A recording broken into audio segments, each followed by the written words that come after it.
সালামু আলাইকুম বন্ধুরা, সবাই কেমন আছেন? আশা করি ভালো আছেন। দেখেন আর একটা কুমুদ তৈরি করলাম, আর একটা কালার। দেখেন কি সুন্দর করে তৈরি করেছি। দেখেন অনেক কষ্ট করে এটা তৈরি করেছি, অনেক কষ্ট করে। দেখেন কত সুন্দর দেখতে। দেখেন এসবগুলো বানাতে আর বানাইছে এগুলো সিমেন্ট দিয়ে। প্রবাস জীবনে প্রচুর ধরনের কাজ করা লাগে, বিভিন্ন ধরনের কাজ করা লাগে, ঠিক আছে। তা আমার জীবনে সব রকম কাজ আমি শিখেছি। আল্লাহ দোয়ায়, সবার দোয়ায় অনেক ধরনের কাজকর্ম করতে পারি। দেখেন এটা কি সুন্দরভাবে তৈরি করেছি। দেখেন দেখেন দেখেন কত সুন্দর করে তৈরি করেছি। দেখেন এই যে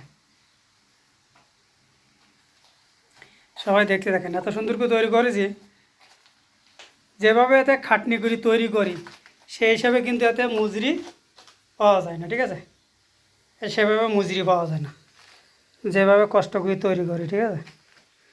তারপরও বসে না থাকলে, বসে নাতেই মনে করো যেটা আসবে এটা লাভ। 100 পয়সা আসুক আর 200 পয়সা আসুক, যেটা করবো এটাই লাভ। এই জন্য এগুলো তৈরি করি বসে বসে, ঠিক আছে। অবশেষে টাইম বাজার ঘাটে যাই খুব কম, না যাওয়ার মতন আর কি। ওই মনে করেন যাচ্ছি এখানে বাসায় বসে যদি এটা কিছু তৈরি করি বসে বসে, তাতে কিছু ফায়দা আসবে। তাতে কিছু বেনিফিট, পয়সা পকেটে আসবে। এই জন্যতে এগুলো বসে বসে করি, ঠিক আছে। দেখেন এই যে দেখেন কত সুন্দর করে তৈরি করেছে।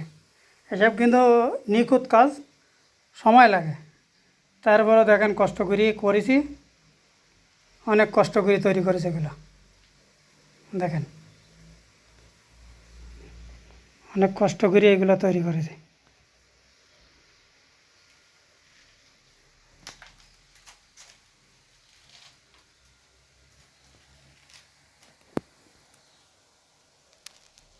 প্রবাসে কষ্ট না করলে পয়সা পকেটে আসবে না। কষ্ট করবো পয়সা পকেটে আসবে, কষ্ট করবো না পয়সা পকেটে থাকবে না, ঠিক আছে। আর নিজের পকেটে পয়সা না থাকলে কেউ আপনার 100 পয়সা দিতে না প্রবাসে। আপনি যদি প্রবাসে না খেয়ে থাকেন, তারপরে কিন্তু কেউ ডাকি জিজ্ঞাসা করবে না যে ভাই তুই খাইছস কি খাইছস না, এই কথা কেউ জিজ্ঞাবে না, ঠিক আছে। প্রবাস জীবনে এরকম কষ্ট। তারপরও কিন্তু নিজে কষ্ট করি প্রবাসে, নিজে কষ্ট করি। মানুষ তো অনেক মানুষের ভিডিও আপনারা দেখেন, সবাই কিন্তু একই কথা বলে, নিজে এত করি পরিশ্রম করি, টাকা পয়সা ইনকাম করি, কিন্তু নিজে কিন্তু ভোগ করতে পারি না। ভোগ করলে মা বা ভাই বোন আত্মীয় স্বজন তারাই কিন্তু ভোগ করে খায়।